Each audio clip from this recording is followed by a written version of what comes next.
Let's be honest, you're rarely going to hear people tell you you really need to focus on less. What we actually hear is we need to focus on more. There are more distractions, more opportunities, more things to worry about, more reasons to run in every single direction possible. But here's the thing, we all have the same 24 hours in a day. It's just how do we use it?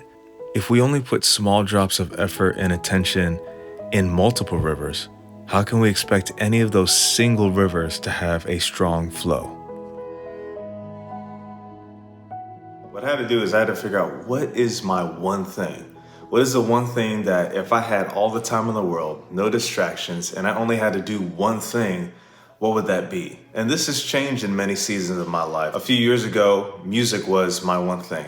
If I had all the time in the world, I would write, I would record, I would do anything I can to do that. Way back in the day, it would be baseball. If I had all the time in the world, I would just only play baseball because that was my dream. That was the one thing that I really loved. And even though we all have that one thing, if we don't make that the priority, make that the thing that we do as often as we can, because that's what fills us up, because we have that desire. We are wired a certain way.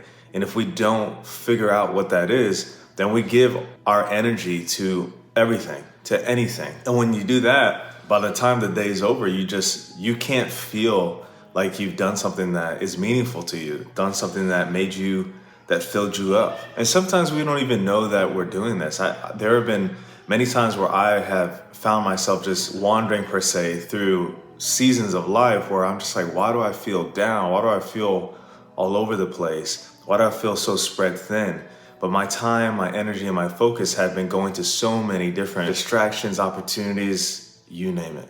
And because I would want to give more time to my one thing and I couldn't, I had to figure out what were the things that I was giving time to that weren't my one thing. Things that I didn't want to do or even need to do. Things that I could give to somebody else to do.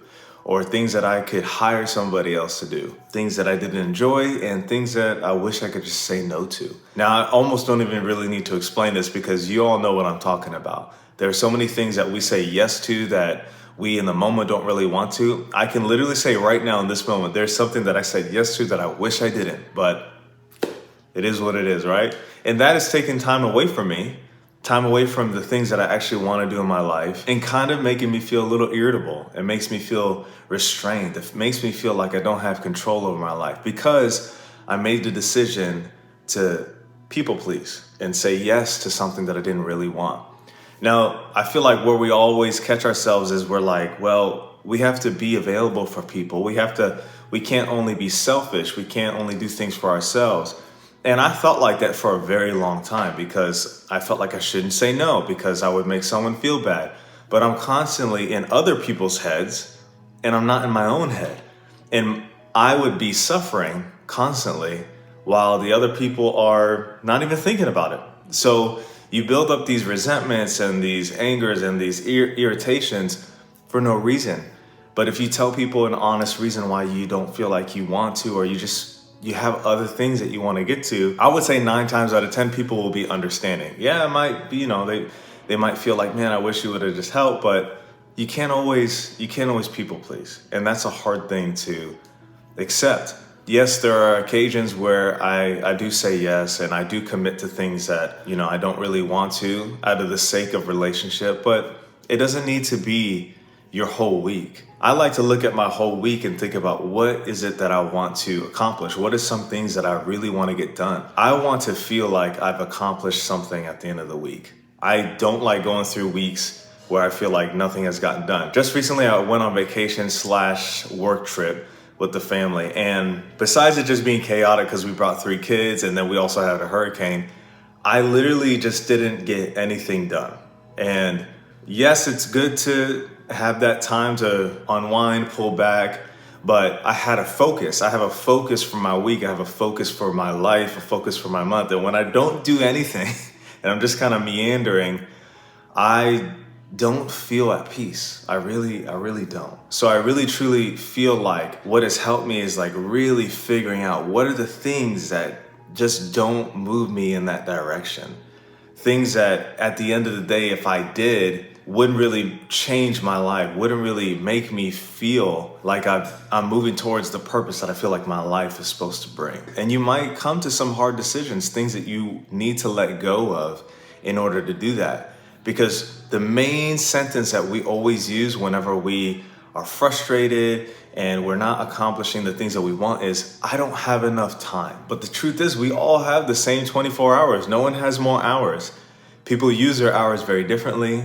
People delegate things off so they can have more of those hours. And I think that's what we all need to do, is find ways to let people work in their strong sets. If it's like, my wife will always say, why don't you just hire somebody to cut the grass? I like to cut the grass.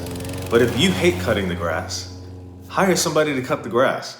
The extra $20 a week is nothing. That's like going out to eat. That's like going out to McDonald's nowadays, because McDonald's, I guess they raise their prices. So find ways to leverage your time a little bit better.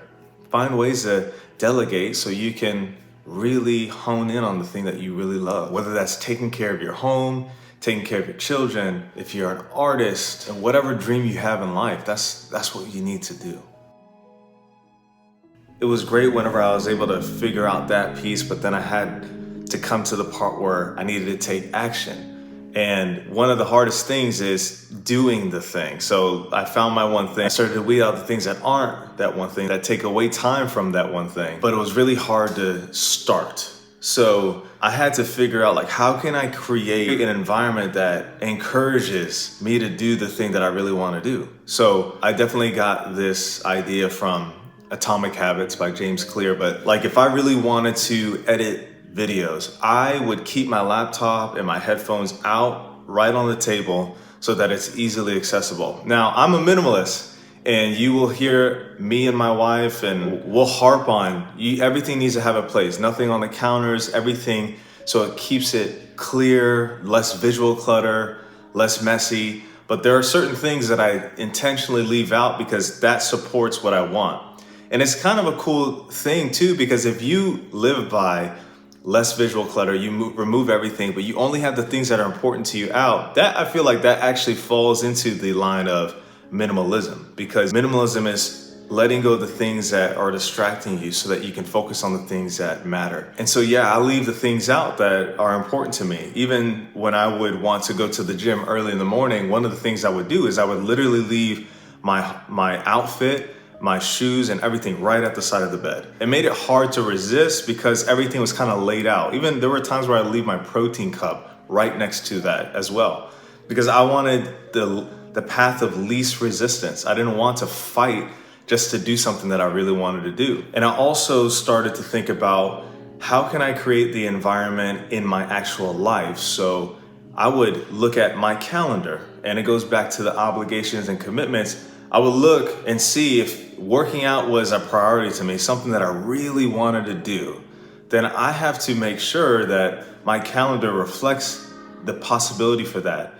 Doesn't have a ton of commitment or time going to things that aren't supporting my health goal. And if like the best time for me to go is, let's say, in the morning, or let's say even at night, I had to make sure that I didn't have things conflicting with that. I didn't say yes to things that I didn't want to, that conflict with that time for myself. And being able to do that, I'm able to think about what are the big goals that I have for that certain thing.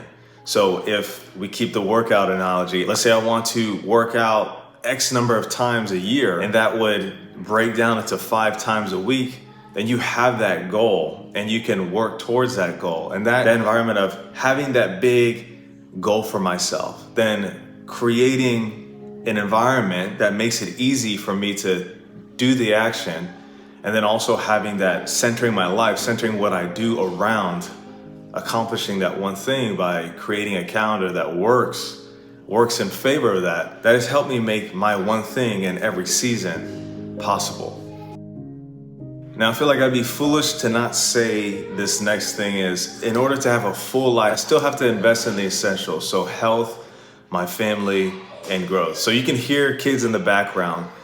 Family is extremely important. You still have to invest time and energy in family if you have a family.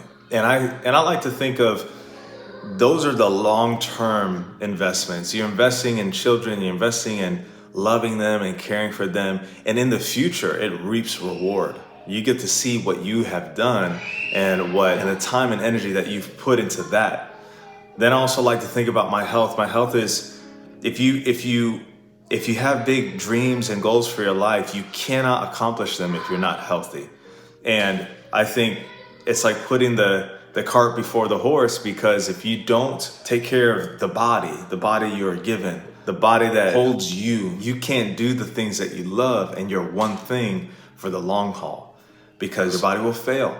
And so taking time to eat right, taking time to work out, taking time to take walks, taking time to get enough sleep, all those things are worthy investments of your time alongside your one thing. And most importantly, your growth. My growth as a person, as a human being, has been one of the biggest investments I have given to myself. I didn't think that you would have to keep investing in yourself as you grow older. And I feel like now that's probably the most important investment, is investing in yourself, whether that is being coached by somebody, whether that is doing therapy for the first time because you've had things that are getting in the way, investing in growing a skill, investing in growing a dream, and you need somebody to help you alongside. Those are the things that I feel like make you go so much further and fulfill your life's purpose. I think every time that I've leveled up in life, in whatever way that is, it has been a result of investing in myself. Not just waking up every day and just kind of going through life, but having big goals and realizing that I need help along the way. And I just love that I am in this place now where I have that mindset, and I accept that sometimes it's okay to have help, and it's okay to continue to grow. My grandma used to tell me, you should always be learning. And I felt like she was talking about education, so I shut my mind off, because I was way past college. I was like, I'm never going back to school. I do not like college, so I was like, I'm not gonna do that. But the idea of growing and constantly learning, she was totally right by that. So what's your one thing? What is that one thing that you wish you could do? Think about it. Think about the things that are getting in the way of that. Find a way to create an environment so that it supports that, and continue to invest in the things that help you grow as a person. All right, guys, I will see you in the next video.